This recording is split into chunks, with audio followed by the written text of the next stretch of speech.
Hello દોસ્તો, રાધે રાધે. રાધે આહિર બ્લોગમાં તમારા બધાનું સ્વાગત છે. અને કેમ છો બધા? મજામાં? રાધે રાધે. તો આજે દ્વારિકામાં અખિલ ભારતીય આહિરાણી સંગઠન દ્વારા મહારાસનું આયોજન થઈ રહ્યું છે. તો એમાં 37,000 મહારાણીઓનો મહારાસમાં જોડાયેલી છે. તો આજે દ્વારિકાનો નાથ જો મહારાસમાં હાજરી આપવા આવતો હોય ને મારો કાનો રાસ રમવા ના જાય એવું બને ખરું?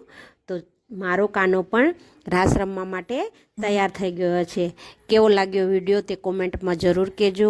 વિડીયો પસંદ આવે તો લાઇક, શેર અને સબસ્ક્રાઈબ કરવાનું ભૂલશો નહીં. સાથે સાથે બેલ આઇકન પ્રેસ કરજો, જેથી કરીને નવા વિડીયોની નોટિફિકેશન તમને તરત મળી શકે. તો રાધે રાધે.